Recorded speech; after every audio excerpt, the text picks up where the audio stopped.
So, are we doing our job for the student? And then they say, for 10 years, they say, why? Because you're not studying, because you're not teaching them.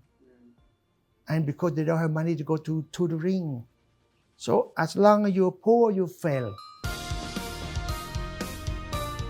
What are your future plans and what are your hopes to contribute towards your community? Well, as I mentioned, I hope that within the next 20 more years, and right now only 54, going to 55, I believe I live up to at least 80. And I don't want that you live yeah, and I feel that I don't want to retire because by study, by research, when you retire, you live an average of 12 years. But if you don't retire, you can live forever as long as you continue to work because your mind keep functioning. Right. So I feel that I don't want to be senile or retire early. And then I feel that I will work for helping my country develop positively in health sector, also in educational sector. But at the same time, I hope that I still be able to practice until the last day of my breath because I practice every day medicine, and I feel that it keep me happy and keep me the energy to go on. It's more like a synergy to push me forward by seeing patients and see them heal and make them happy. Sometimes make them feel like they live again. So that kind of feeling kind of pushed me to keep move on. But beside all this, I'm also involved in many organizations like Women, CWEA, Entrepreneur, and different youth organizations. I hope to be able to contribute something, and so that it will help them walk on the right path. And hopefully, I will be able to write a book that I dream of having published in a few more books that I would think that it will help Cambodian people, especially book on education and also book on health. I haven't read any book on health yet. Most of them are on philosophy, on how life work for you and how you should do for a better life. But I haven't written a book on health yet. So my dream is to have that done and published by the time I retire. So, what do you think about the younger generation, how they should behave, what they should do, and any advice for them for the future to build and carve their life for the betterment? Mhm. A lot of people look at Cambodian youth as waste, wasting. I see so pity in them. If you look at their life experience, how they go through, and you look at the family structure, and you look at the society as a whole, and how we groom them, we fail at them. We fail them totally. In terms of education, we don't do our job well. In terms of counseling, career, and future, uh, shaping, we're not doing that. And at the same time, we fail them by not give them a chance to go on forward. Give you example for the past 10 years. They fail more than half of a student every year. From grade 1, students, some people study in kindergarten up to grade 12, 14 years. All those 14 years, imagine the struggle, the happy time, the crying time, the beating time, the struggling time, pool in the morning, sleep, and then homework, and then drag along, go to event. Eventually, because of your single-minded dream of wanting to be quality, stringent, you cut them in 60% fail without any preparation. You just want to have quality, and then you cut them. 60% plus fail. As a parent, that is so painful. To see your kid committed suicide, go drinking, and do crazy thing, and then at the end, leave the country. And they fail not just one time, but the past 10 years. And then you say they're stupid. they are dumb, so and so. But they say, why don't you go to Tibet? But there's no Tibet available for them. There's no talk of Tibet for them. There's no preparation for Tibet, and there's not enough school for them. Yeah. And then certainly, because of quality, they want to increase. And then, how you increase? You're supposed to increase from the top down. Number one, the teacher must go to school to teach. Yeah. Number two, the teacher have to teach them and not skip classes. Sit And then, just relax. yeah, and then they have to not sell the lesson and then take time to do tutoring. So then you have students who have money to go to school, have money to buy computer, have phone, have motorcycle, money to pay lesson, pay tutoring, and then have money to go to buy food and good housing, then they pass. Yeah.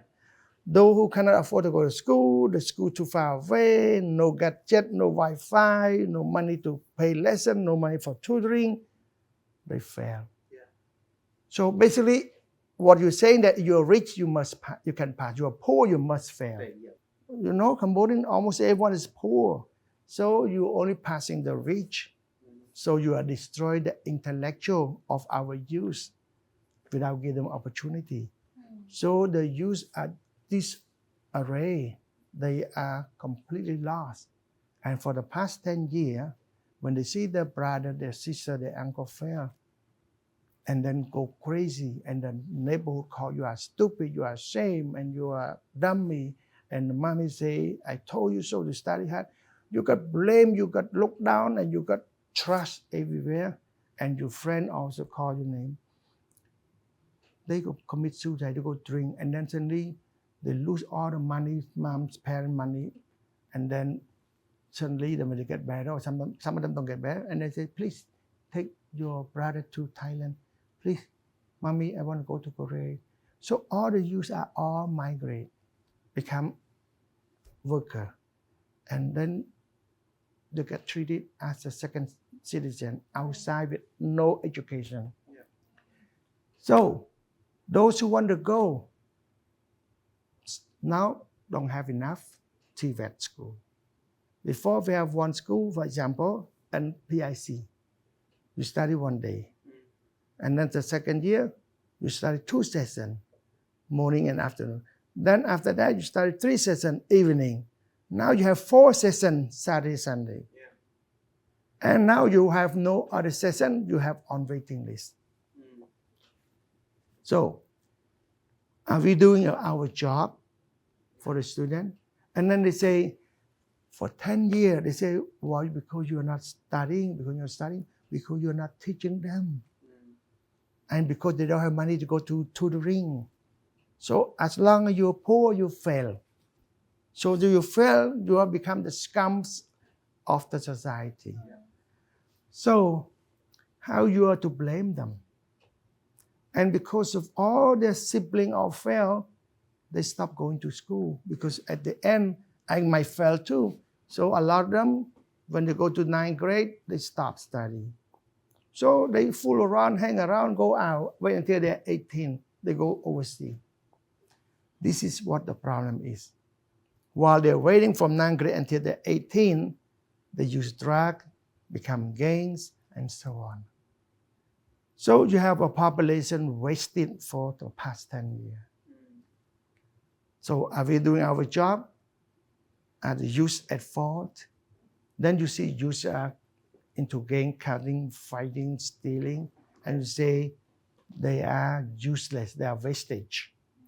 They are not, you cannot blame them. We haven't educated them, we haven't groomed them, we haven't shaped them, we haven't given them the opportunity.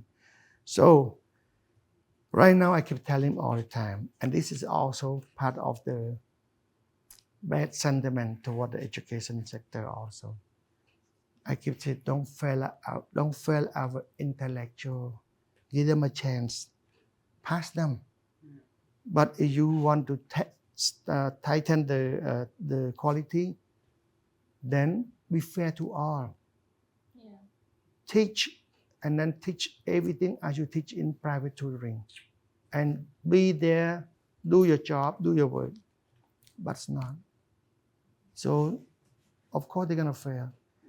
So, it's a sad reality for Cambodian youth. So, at the end, you have a population of not performing. So, total human resources are always shortage every year. And we in denial that we don't have human resource shortage.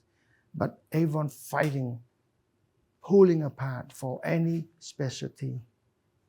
So what would I say to the youth? Don't give up hope. Find way to help yourself. Find way to salvage what is left of you, and move on. And then when you grow older, return and find some skill and start learning again. Not too late. Because when you grow old a little bit, you become more mature. You realize that life, many options, many choice, and you will be able to make the right decision. And then the best decision is to go back into skilled labor by studying some TVET program, and then choose any field and learn 6 months, 1 year, 2 years, and come back with some specific professional hand-on skill that you can work and then fit your life and family. So I think that's my messages to them. Never give up. Yes. So I guess we are done. Thank you so much. Thank you. Thank you so much for your Thank you so time much. and, Yes. Really appreciate your time.